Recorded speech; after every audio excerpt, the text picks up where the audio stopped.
Hi friends, it's Deanna Williston with Arm Blooming Catholic Life, and I'm coming to you with a double whammy of a book preview. These literally just arrived in the mail, and I just couldn't wait. I had another book lined up for this Monday's review, and I just couldn't wait. So we're going to talk about these. My secular Franciscan region, the St. Margaret of Cortona region in the U.S., just had their regional retreat, and it was on Zoom.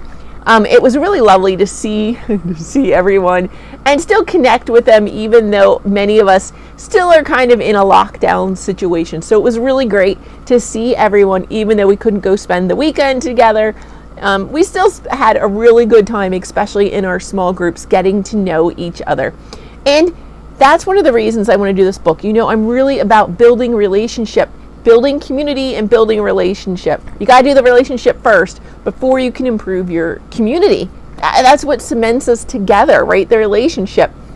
Jesus taught us that. He came down to build relationship. He's a personal God, right? So Tom Fame, author of the book, he's more an author of the book, but he was one of our speakers. He was snuck in at the last minute for us. And it really spoke to me. If you know me at all, you know I am a huge fan of servant of God John Bradburn and the work that he did at the Matemwa Leprosy Center in Zimbabwe. And it is beautiful how, even though he was martyred, his family, they picked up his mantle. And yes, they're working on his cause for sainthood, but they're also rallying people around Matemwa. Let's buy chickens.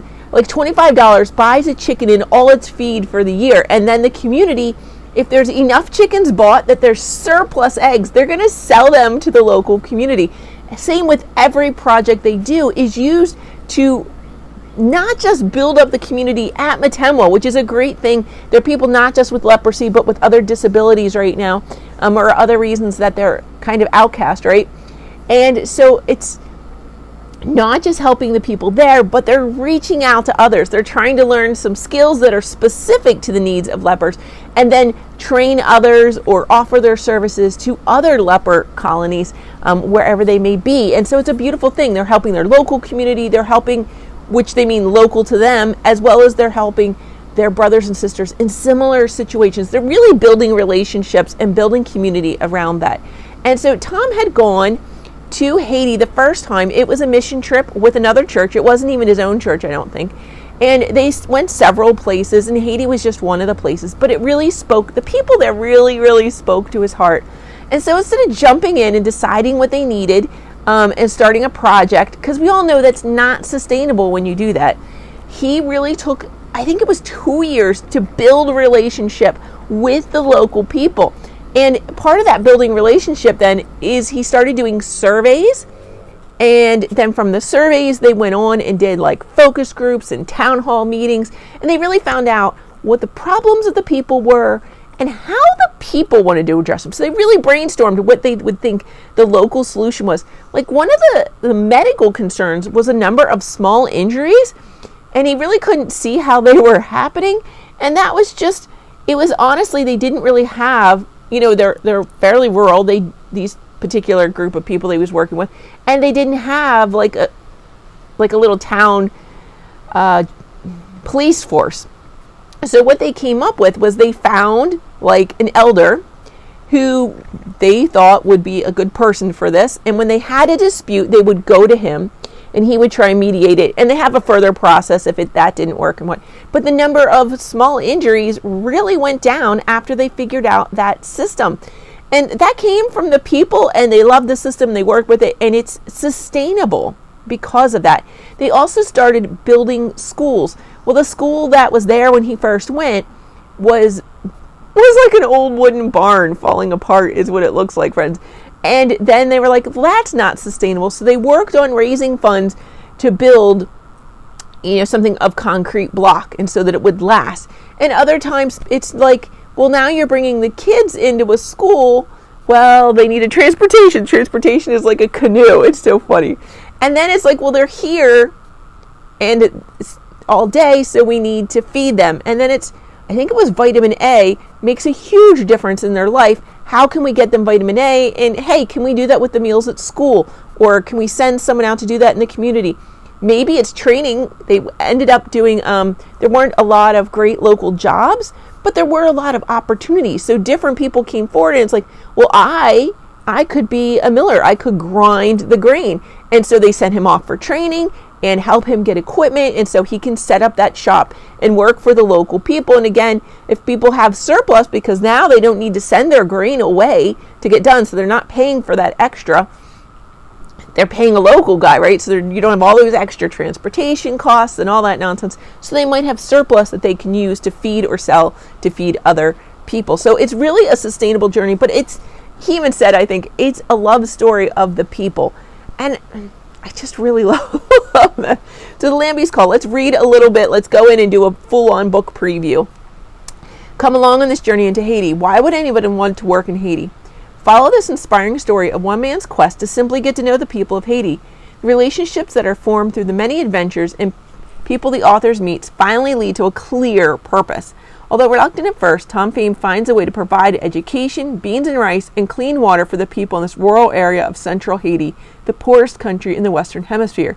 You will discover, and notice the very first thing is the beauty of the Haitian people and their culture, many amazing stories and extraordinary acts from common Haitian men and women, how a twinning relationship through love can lead to motivation that moves a person into action, how one person, that's you, can make a difference in the world. Haiti's past and present history. Also learn about many other groups who are working along with the Haitian people. And this is now with discussion questions for group study. You know, I'm loving that.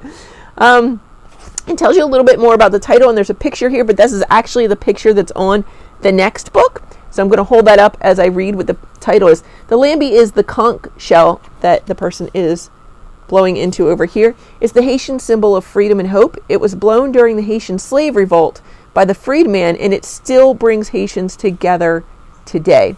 And so there's actually a famous statue of that in Port-au-Prince, Haiti, near the National Palace.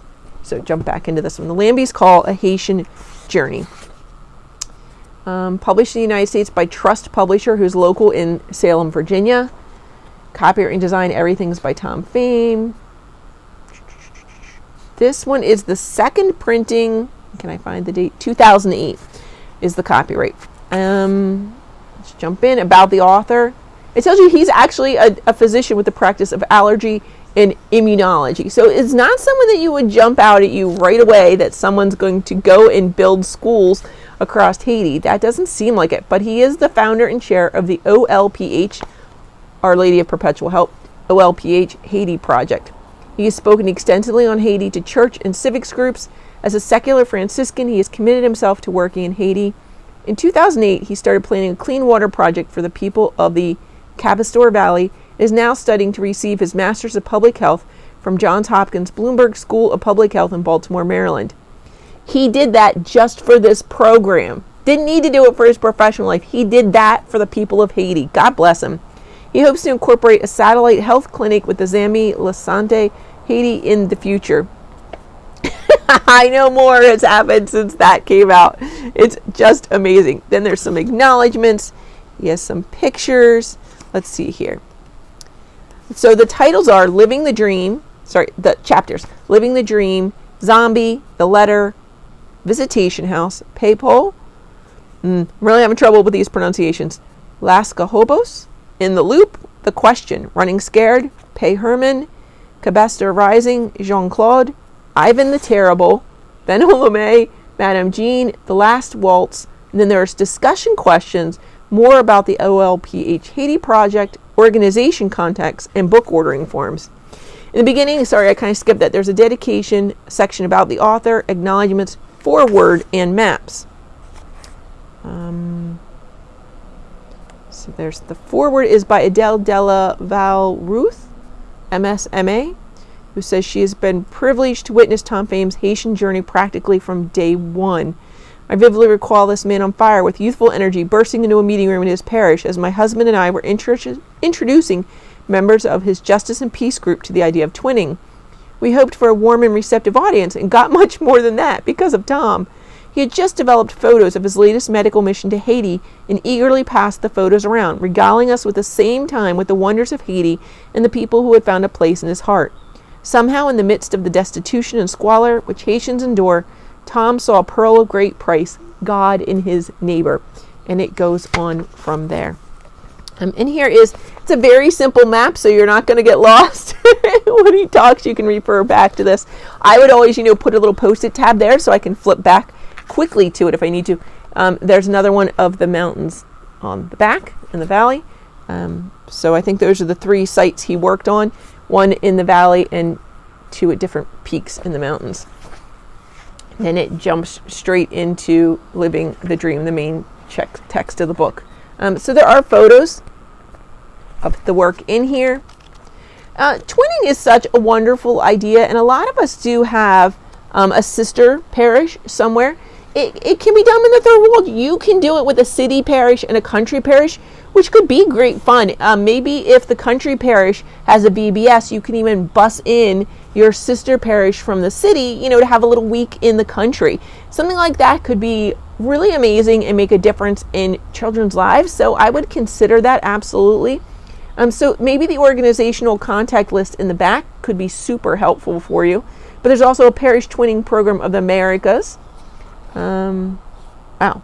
Lots of great stuff here in the back, as well as the book order information. So let's see. I know I've already kept you for 11 minutes. Let's try and jump into what is the second book, why we have this now. It does say on the back, spirituality is at the heart of the journey. Tom modestly does not promote his book as an authority on how to walk the road of solidarity with the poor, but that is what it is. I do believe, dear reader, that you will come to love Haiti, the people in the country, through Tom's eyes. Their persevering love will simply draw you in. It's irresistible. It's a dance in Haitian time. So what are you waiting for? And that is by Adele Della Val Ruth, who did the foreword in this book. She is the Emeritus Coordinator, Diocese of Richmond, Haiti Twinning Ministry.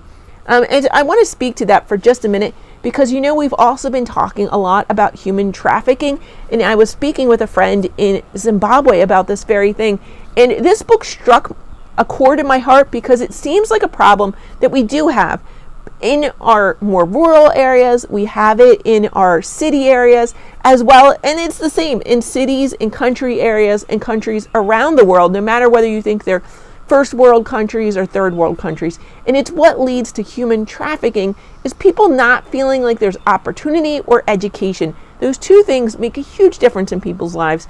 And no, you don't need to be going on to get a PhD necessarily, but having that basic education, it helps you form your conscience, but also gives you the knowledge that you need to navigate modern day life. Not even modern day life, just life. I say it all the time, like things like math, people think it's irrelevant.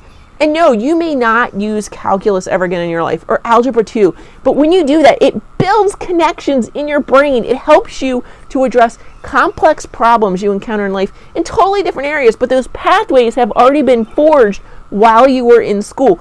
Being able to read and speak in multiple languages, huge in building relationships with other people. Education is important.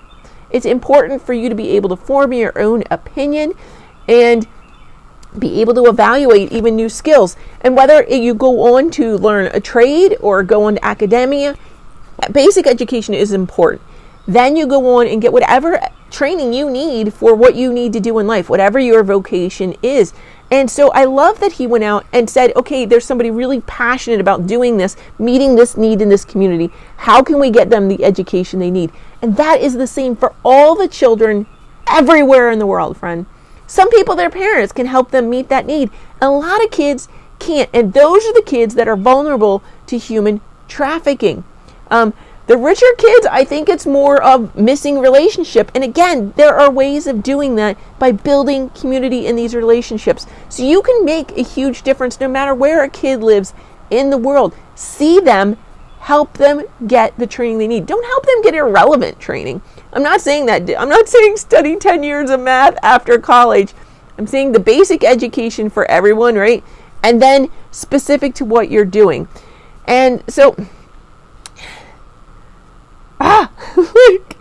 just helping kids get that basic stuff. And like he talks about, Vitamin A is so cheap, and it makes a huge difference health-wise across the board. There are basic things that we can do that are so cheap to help and to help protect our kids, giving them the training they need to, especially if that training meets a need that is unmet in the community. And so they're helping build up the community and helping serve their community as well as bettering themselves. That's what this book is about. And although he does it about Haiti, friends, it can be done anywhere. It can be done in your local community. This book that's why his talk was so darn inspirational to me, because I really think it could make a difference. Oh, what a lovely little pamphlet inside, friends. Look at this. How can you not want to help children? I didn't even open that yet. I had no idea that was in here when I was just talking about kids and giving them sports and opportunities. Oh, God bless them. This tells you about the actual Haiti Project, providing help by building community in central Haiti since 1996. And here you can see this one is at the edge of like a dam, and so it had to be able to be kind of waterproof right up above that, and that's the one they take the canoes to. But then there are schools in the mountains as well that have different challenges. Goodness, how beautiful, friends. So in the second book here, let's see what it says. In the hand of the statue is a machete which he used to break the chains of slavery. Today, the call to Lambi invites us to break the chains of Haiti's poverty and slavery to dependence. Hopefully this book will tell the story of a quest to try and break those chains. Like, my hair is standing on it. It's really, this book is 2021. It is just out. You need to get it. Let's see here. And I will put that address, if I can, in the description. Please go ahead and read the description. There's a course of dedication, a little about the author again, acknowledgments, quotes and reflections. Okay. The foreword again by Adele. Let's see here. Oh, here are our maps. We have a little bit better maps this time, I feel like. Got that one. Again, I would totally, when I go to read this, I'm going to put a tab in. And then we have this one there. It's a little bit more detailed this time on these maps. Now let's see what's after that. Darkness on the edge of town. I thirst. We all recognize that, right? That's the call to Mother Teresa there. I thirst. The diaspora, inventing a new word. The mapow tree. The road ghost. The three fates. A new beginning. A day in the life. Breaking chains. Whatever floats your boat. Father Abraham. Building people power. Goy Fet. The wise woman. The bishop's gambit. Resurrection. A new birth. Go figure. Cabester rising, commencement, and the end is beginning, and then an epilogue. Again, there is a book ordering form and more on OLPH Haiti. And it starts with this, the children saying, welcome to our story. Let's just jump in somewhere. The size of the print is a little bit small in here, but it's a font that I don't recognize, and it's fairly easy to read. This one feels like a Times New Roman. This is a slightly different font, right? And it's just a smidge smaller than the original book, for which Tom has a few left. Let's just jump in here. Kiro, formerly known as Mouvement Kiro de Haiti, is a youth group associated with the Catholic Church. It had its origins in Belgium during World War II and was introduced to Haiti in 1960. After World War II, some Belgian priests started Kiro in Haiti Creole, to give their young people activities to do after church, and it expanded as a way to occupy the youth through much-needed community service. Kiro's name derives from the first letters in the Greek word for Christ, Kai Rho. The symbol for Christ the King, or Cairo, is usually written, it's like that, with the little X. Kiro is, and maybe it's Cairo, but it looks like Kiro to me, it's K-I-R-O, is both boys and girls, and could be envisioned as combining Boy Scouts and Girl Scouts with a church youth group. Its members wear uniforms, have a hierarchy of youth leadership, and often perform services of the church and community while also having fun. In Haiti, Cairo groups usually form their own choir to sing during Mass. They also have an organized form of outside play that involves marching quickly in lines and formations, something like a marching band, but with clapping or singing instead of musical instruments. So anybody could do it. There's no cost to that part. They'll often gather in a large circle to sing together while clapping or dancing. A Kiro group sang a song of welcome to me once. It's one of their traditions whenever they greet a new friend or member. These young people have such pride in themselves, and they serve while having a lot of fun together. After saying goodbye to Eddie, Joe's Guy's son Jean and I walked over to the rectory to say hello to the new cooks. The prior cooks, Justine and Madame Estagnot, had left with Father Herman. In their place were Father Blot's cooks, Valouise and Monique. Valouise, a very helpful, friendly, I'm very sorry about my pronunciation, helpful Haitian woman in her mid-30s, was the main cook. Monique was about 20 years old, tall, slender, and seemed a bit more shy than Velis. After we met the cooks, Father Blot called to us to the shade area out back to sit down and talk before dinner. I told Father Blot I was surprised to hear that Herman had been transferred, especially since I had just been to Cabester 3 months early. He explained that the bishop made a 3-way rotation of priests from 3 parishes. At this time, Father Blot had only been in Cabester for a few weeks and was still trying to find his way around and meet the people. There isn't much organization or planning to help transition these priests when they're moved. And Father Blot told me, when the bishop transfers you, he gives you a blessing and a letter. That's it, he said, chuckling in exasperation, shrugging his shoulders and making the sign of the cross. Beautiful. And so Tom actually knew a good bit about what was going on in the parish, and so he tried to catch him up a little bit. And while Father Blot had a lot of people telling him this and that, he didn't know who to trust. And he didn't even know if he could trust Tom. But the point was to sit down and look, even the new priest is stopping and building relationship before he jumps into something. So that's a beautiful witness right there, Father. God bless you. That is the way to do it. So many times somebody jumps in and just takes over with their ideas. But this is a story about building relationships here. They are beautiful. It is $20 of US dollars, and then you throw in some money for shipping. I think it's like $4 for shipping in the US. And I will put that information in the description. It is lovely. It is beautiful. God bless. It says for the US, it's $20 a book, $3 shipping for the first book, $1 each for books 2 to 8.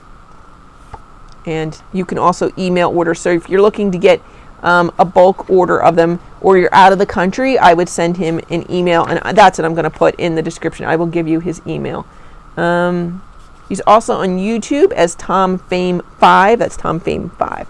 Okay, God bless, friends. I'm sorry I took so long. You can see why he wasn't even done with his talk, and I was emailing him. I have to have this book. I have to have it, because I do think, no, it's not going to be the solution to everything, but it's going to give us some more tips and ideas and encouragement on building relationship, twinning with other parishes, and really reaching out and building community, building that more fraternal world that all Franciscans, St. Francis is kind of out of view here, he's down here, that all Franciscans are seeking to build, not just with animals, but with the whole world, in Jesus' name, as Jesus came to us and built a more fraternal world. God bless you, friends. God bless you.